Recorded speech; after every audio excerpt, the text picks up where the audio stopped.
IRGCയുടെ ഭീകരാക്രമണ ശ്രമങ്ങളെ പ്രതിരോധിച്ച് അസർബൈജാൻ. ബക്കു തിബ്ലിസി സിഹാൻ എണ്ണ പൈപ്പ് ലൈൻ ആക്രമിക്കാനുള്ള നീക്കമാണ് തകർത്തത്. യഹൂദ മേലധ്യക്ഷനെയും ഇസ്രായേൽ എംബസിയെയും സിനഗോഗിനെയും IRGC സ്പോൺസർ ചെയ്ത ഭീകര സംഘടന ലക്ഷ്യമിട്ടുവെന്നും റിപ്പോർട്ട്. ഗൂഢാലോചനയ്ക്ക് പിന്നിൽ പ്രവർത്തിച്ച 2 പേരെ കസ്റ്റഡിയിലെടുത്തിട്ടുണ്ട്. അസർബൈജാനിലെ സുപ്രധാന എണ്ണ പൈപ്പ് ലൈൻ ആക്രമിക്കാനായിരുന്നു പ്രധാന പദ്ധതി. ബക്കു തിബ്ലിസി സിഹാൻ എണ്ണ പൈപ്പ് ലൈനാണ് ഭീകരർ ലക്ഷ്യമിട്ടത്. യഹൂദ മേലധ്യക്ഷനെയും ഇസ്രയേൽ എംബസിയും സിനഗോഗും തകർക്കാൻ ഇവർ പദ്ധതിയിട്ടിരുന്നു. 3 യൂണിറ്റ് സ്ഫോടക വസ്തുക്കളും ഇവർ അനധികൃതമായി അസർബൈജാനിലേക്ക് കടത്തി.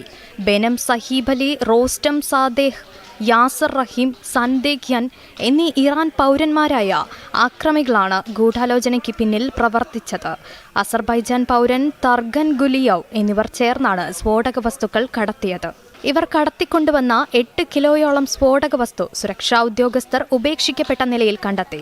മറ്റു ചില ഇറാൻ അസർബൈജാൻ പൗരന്മാർക്ക് കൂടി ഗൂഢാലോചനയിൽ പങ്കുണ്ടെന്നാണ് റിപ്പോർട്ട്. ഭീകരർക്കെതിരെ കടുത്ത നടപടി ഉണ്ടാകുമെന്ന് അസർബൈജാൻ പ്രസിഡന്റ് ഇൽഹം അലിയേവ് അറിയിച്ചു. ഭീകരാക്രമണ നീക്കത്തിൽ തങ്ങൾക്ക് പങ്കില്ലെന്ന നിലപാടാണ് ഇറാൻ സ്വീകരിച്ചിരിക്കുന്നത്. ഇന്റർനാഷണൽ ഡെസ്ക്, ജനം.